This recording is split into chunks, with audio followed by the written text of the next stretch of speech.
we are going to not have another break, but instead move into our last session, which is going to be our panel for reflection.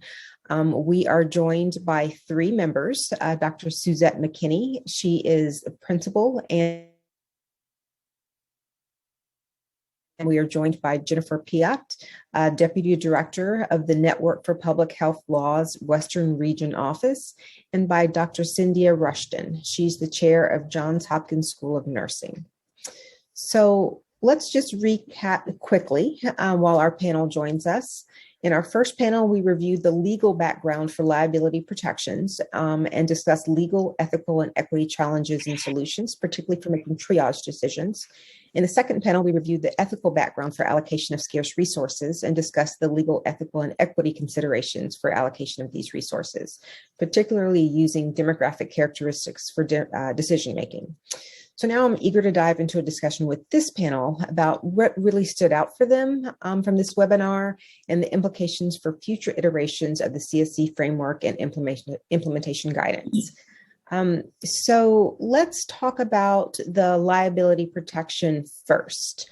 What confirmed what you already thought? What challenged your thinking or brought up something you hadn't already considered? And Suzette McKinney, let's start with you. Sure. Thank you, Monica, and thanks everyone for the opportunity to be here today. You know, when I think about the liability considerations, the first thing that comes to mind for me is, you know, when we originally tried to start crisis standards of care planning here in my hometown of Chicago, I was working for the Chicago Department of Public Health at the time. And, you know, we experienced quite a bit of hesitance among our colleagues, not just in the public health field here in the city, but also across numerous healthcare systems. And I think during that time, the reason why we experienced such hesitance on the part of our partners was because no one could really fathom a scenario at that time where we would be faced with our healthcare systems and our hospitals having to move into crisis care or even contingency care for that matter, let alone a scenario where we would have to allocate scarce resources. I think clearly the liability issues continue to be a main concern.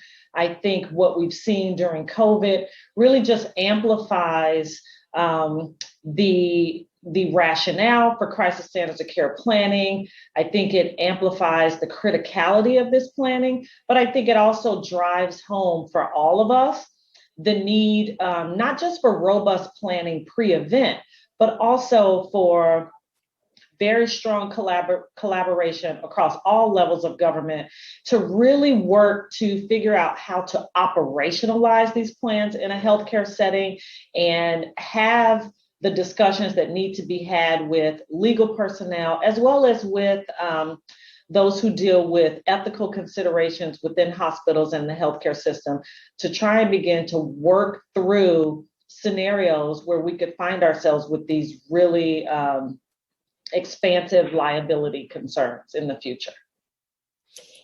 And I'm just going to, because I know that you're time pressured and have to go, I'm going to actually let you give your thoughts about the second panel as well, and then turn to the other panelists. So let's, for you, Suzette, let's just talk quickly about the allocation of scarce resources and tell me your thoughts about that.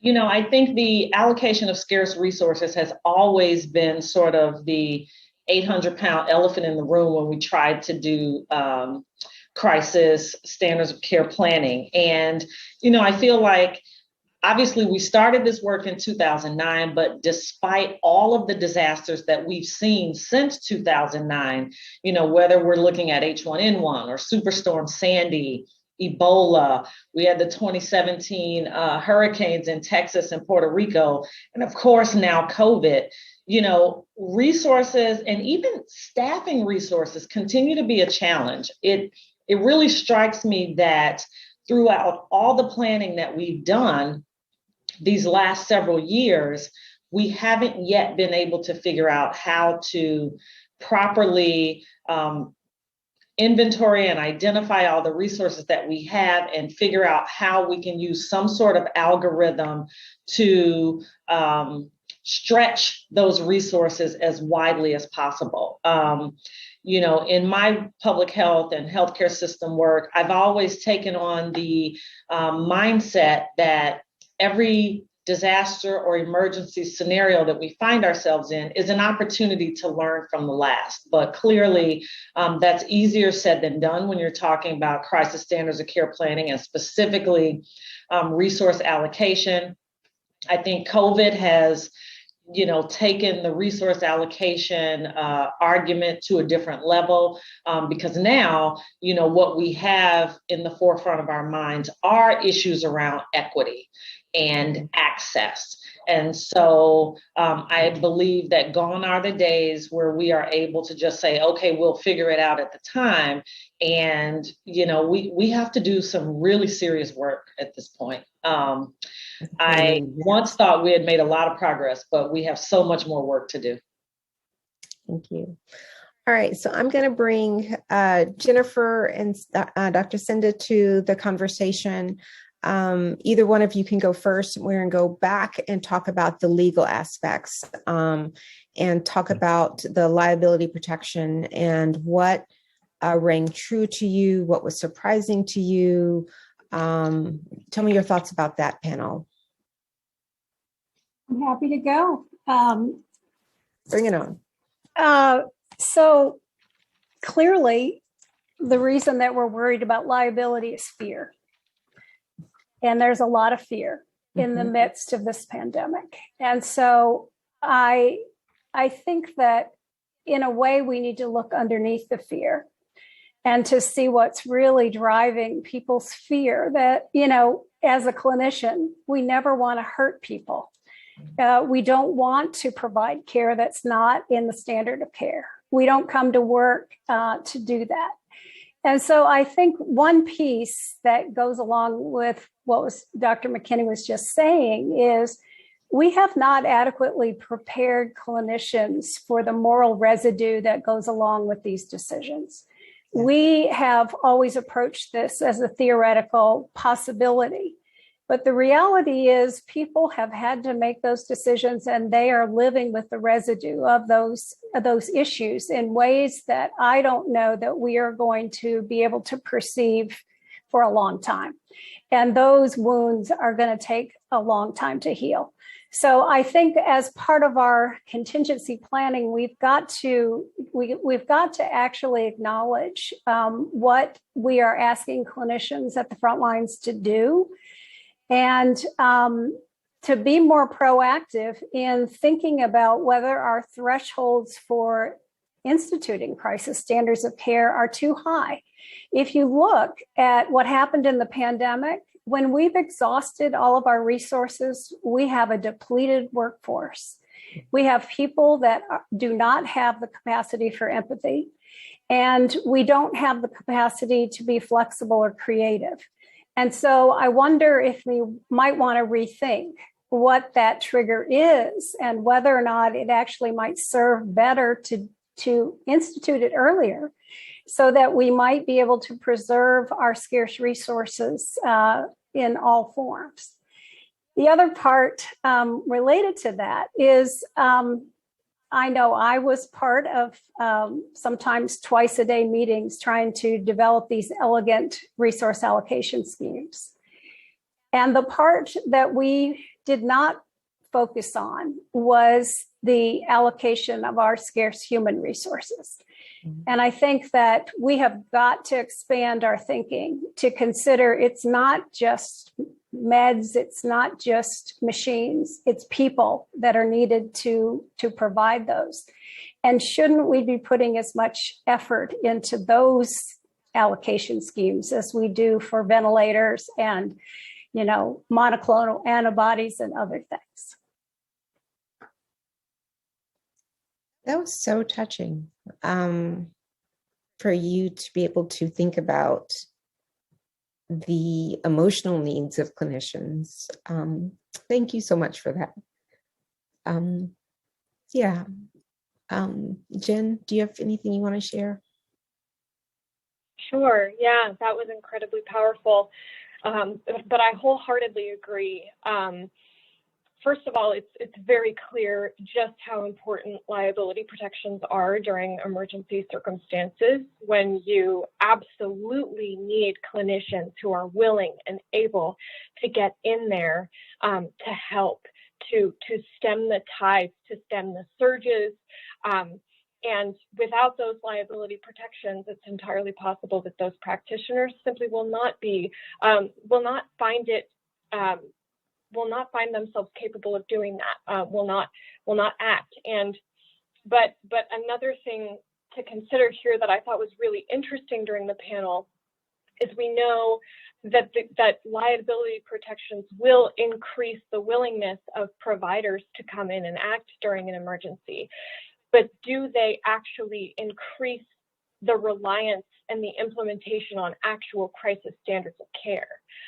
That's a separate question. That's an interesting question. That's something that we should really take a look at, because that's the whole reason we're sitting here and talking about this today, is that we don't want a situation in a future emergency, in the current emergency, where practitioners are making ad hoc decisions at the bedside, non-uniform decisions that affect people differently based on which geographic locale they're in, or even within the same city, which hospital they happened to arrive at. So making sure that it bridges that gap, that our thinking bridges that gap from just acting to be able to actually implement crisis standards of care, I think is huge. I think something that also needs to really be considered, and that was addressed during the panel, is the sort of undercurrent here.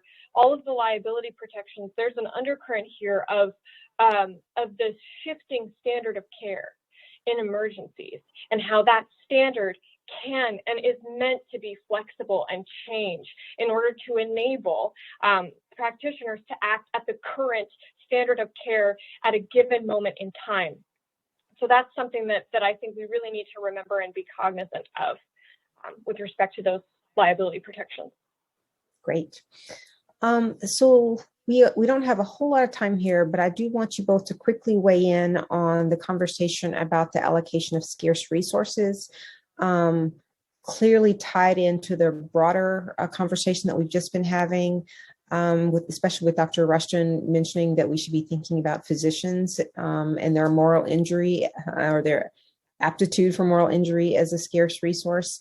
But did anything in that second panel strike you as new, profound, change your thinking, anything you feel strongly about that you want to weigh in before we move to sort of next steps? I think our panelists were incredibly articulate about the nuances of trying to dismantle systemic racism. And one of the things that resonated for me was we are really in a kind of relationally depleted healthcare system right now, and world, arguably. And so, I do think that we have to think about how do we get from our heads to our hearts, thinking we're not going to be able to think our way through this. We've got to feel our way through it. And in some ways, the more that we other each other and we think about how we separate ourselves, it just makes our work even more difficult. And so I guess if there was one thing I wish we would focus on is how to actually listen to each other wholeheartedly rather than, in a way that isn't really interested in hearing something we don't want to hear. So yeah. I really thank our panel for shedding an important light on those issues. So that may be the response that you want to stand with when I ask what's sort of the key message for the next iteration of the framework and guidance. doing more listening to each other, or is there something else that you want to share that you think is critical? We have 3 minutes, so 1.5 minutes for each of you. Go, Jen. I just wanted to reiterate a message that I think flowed through all of the panelists' discussion, that second panel, and that's deliberate action. Deliberate action. That's so incredibly important. These triage plans that are being developed, they need to be developed with that equity in mind every single step of the way. Because in the scenario where the triage plans are not executed or don't account for that, then you have those kind of automatic responses that are not the responses that are going to result in equitable outcomes. So really thinking about this issue in every single thing that's being placed into a plan, fleshing it out, bringing in those stakeholders and those community members who can really give another lens to the issue if you're missing that, that just acting very deliberately and with purpose in going about this, I think is incredibly important. I guess here's where I landed. I think we need a heavy dose of humility. And that is that we might have to let go of our mantle of expertise and actually engage with the people we're attempting to serve, to listen to what they have to say. We had the wonderful privilege in our state to have done some work in advance where we actually went to communities to try to listen to how they would think about resource allocation plans. I think we need to do much more of that, because unless we do, I think we risk jeopardizing inadvertently the health and well-being of the very people we're trying to serve. Thank you, ladies, for your time and your insight. We have reached the end of our time here. Thank you to all of our panelists throughout the entire session, to the audience members for your discussion and questions. Eric, I will hand it back over to you.